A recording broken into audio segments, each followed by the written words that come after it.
Timeline, 5000 ans d'histoire, Richard Fremder. Bonjour à tous. Le 18 juin 1940, un général presque inconnu prend la parole depuis Londres. À cet instant, il ne commande aucune armée, il ne dirige aucun gouvernement, il ne possède ni territoire, ni administration, ni fortune, ni parti politique. La plupart des Français ignorent jusqu'à son nom. Quelques semaines plus tôt encore, Charles de Gaulle n'était qu'un officier supérieur parmi d'autres.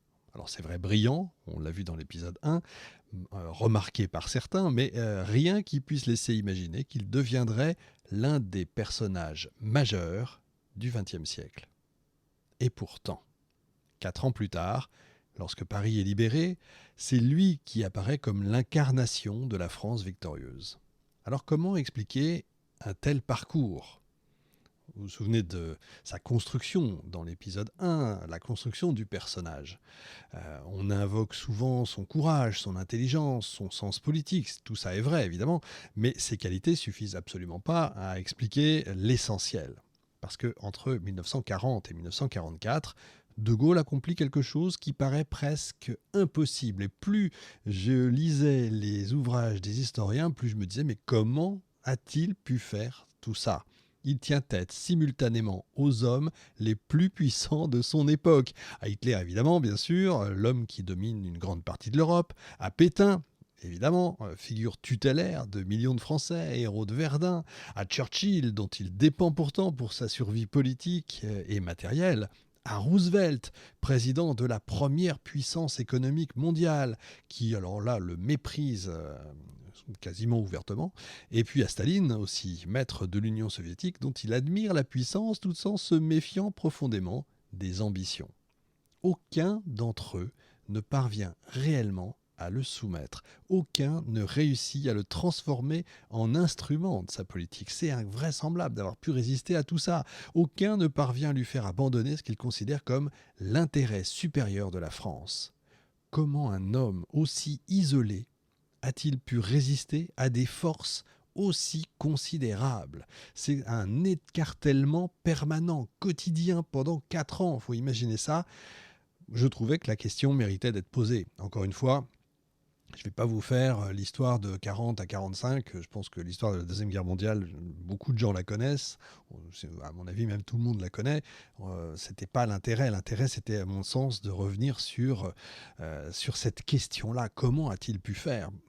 Parce qu'en apparence, encore une fois, tout joue contre lui. Quand il arrive à Londres en juin 40, Churchill dispose, lui, d'un empire mondial. Roosevelt contrôle une puissance industrielle gigantesque, et il le sait. D'ailleurs, il l'écrira, De Gaulle, dans le discours du 18 juin.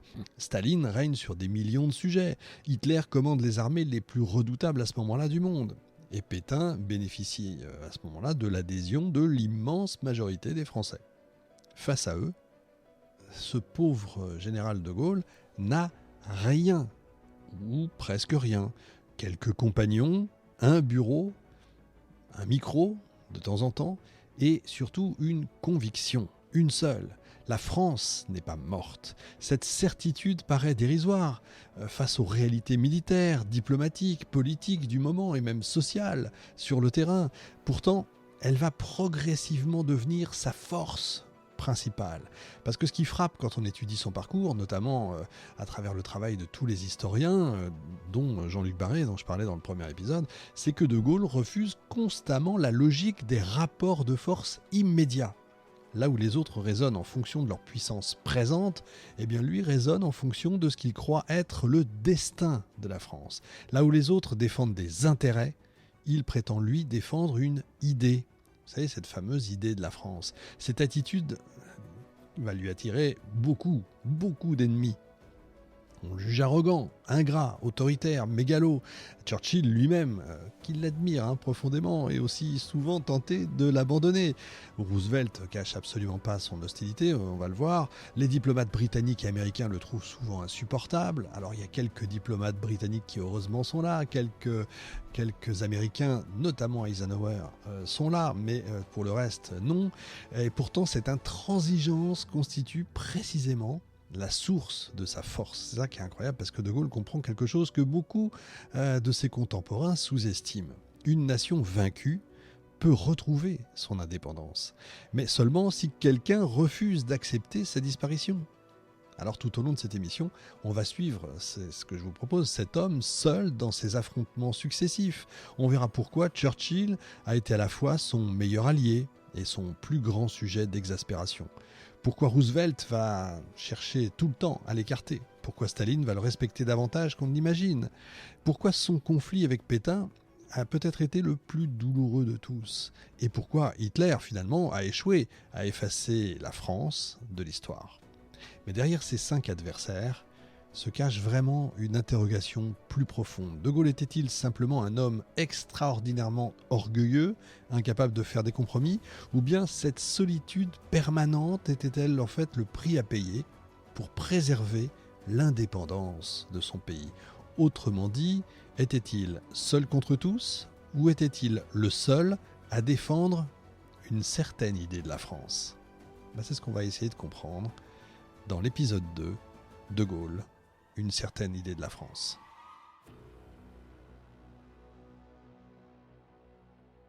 Avant de reprendre le fil de cette émission, vous le savez peut-être, j'espère, nous avons donc lancé Timeline Radio depuis quelques semaines maintenant.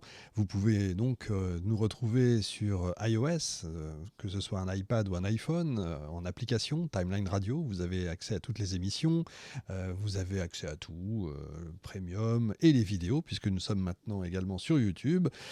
Si vous voulez aller voir sur YouTube, c'est la chaîne @TimelineStory 2026. Vous pouvez nous retrouver, pas mal de nouvelles émissions, et puis le site internet timeline-story.fr.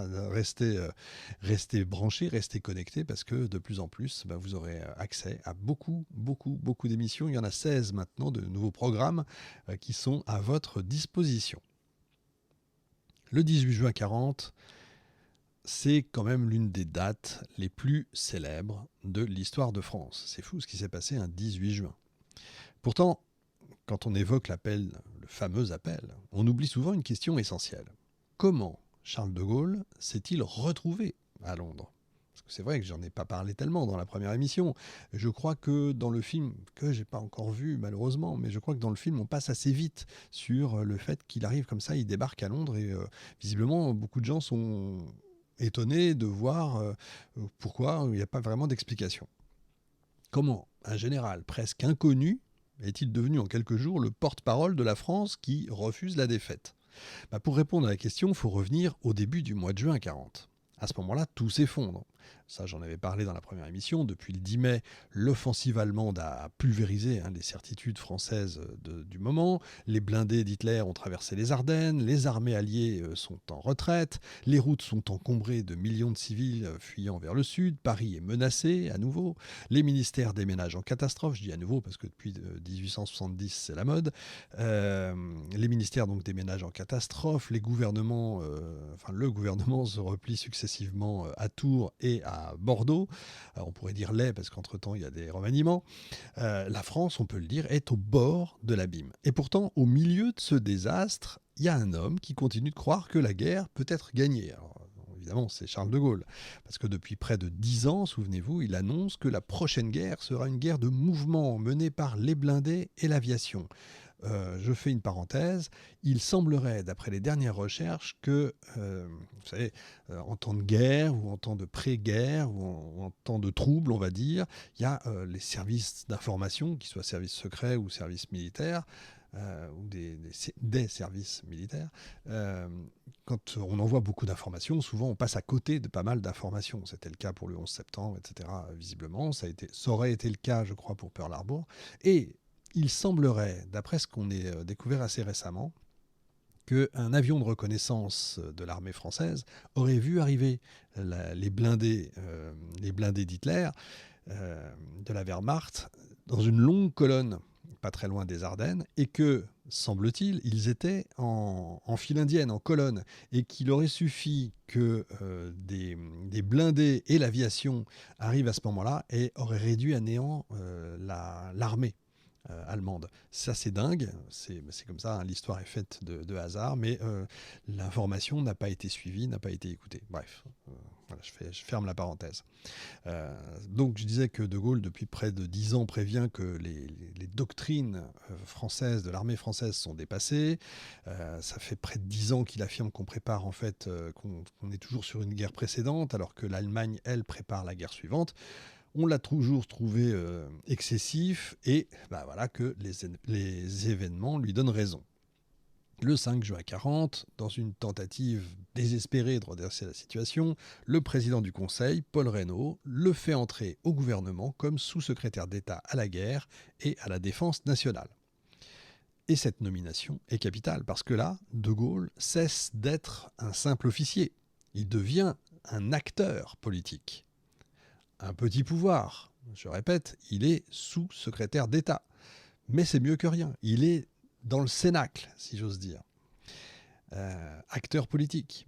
Et Paul Reynaud est quand même, il faut le savoir, l'un des rares, c'est un personnage très complexe, il est l'un des rares responsables français à refuser encore l'idée de l'armistice. S'il n'avait pas eu sa maîtresse à ce moment-là, peut-être que ça aurait changé des choses. Il cherche à ce moment-là des hommes, je ne rentre pas dans les détails, capables de penser autrement. Des hommes qui n'acceptent pas la défaite comme une fatalité. Et De Gaulle correspond parfaitement à ce profil. Malheureusement, en face de De Gaulle, il met des végans, il met des Pétain, et c'est là que ça coince. Or, entre les deux hommes, se crée rapidement une véritable communauté de vues. Et tous les deux pensent que la guerre est mondiale.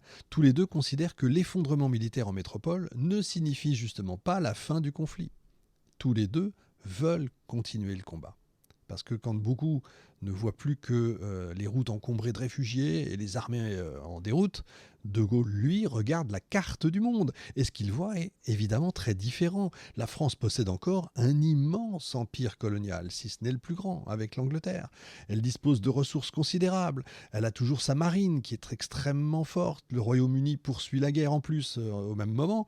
Les États-Unis sont neutres, mais leur puissance industrielle est gigantesque. Donc pour De Gaulle, la conclusion est simple. La France, c'est vrai, a perdu une bataille, mais elle n'a pas perdu la guerre. Et cette idée va bientôt le conduire au cœur d'une série de réunions parmi les plus dramatiques de toute l'histoire contemporaine française. Pendant les journées des 11, 12, 13, 15 et 16 juin 40, Churchill va traverser à plusieurs reprises la Manche pour rencontrer les dirigeants français chez nous. Les entretiens se succèdent dans une atmosphère de catastrophe imminente. Churchill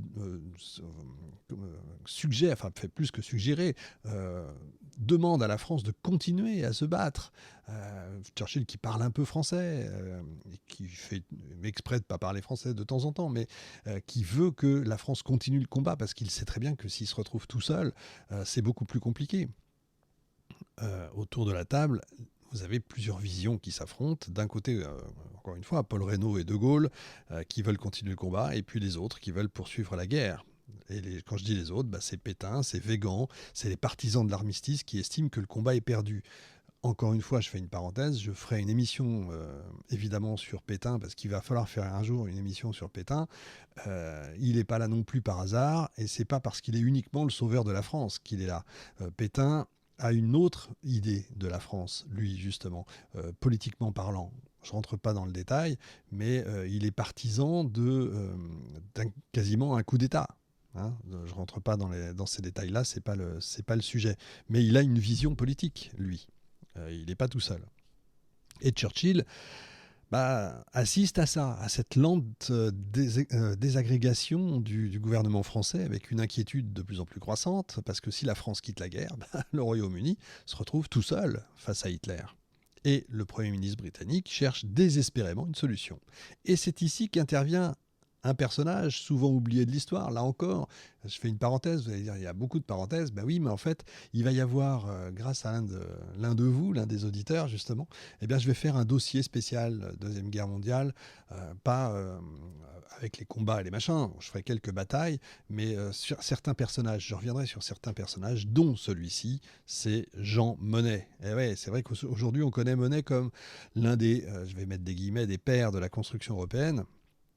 je ne mets pas de guillemets d'ailleurs, parce que c'est vrai que c'est l'un des pères de la construction européenne, mais qui, il faut être honnête, a jamais réellement travaillé pour la France. C'est pas parce qu'il est français, hein, c'est plutôt même l'inverse. Et en juin 40, il travaille à Londres pour coordonner l'effort de guerre franco-britannique.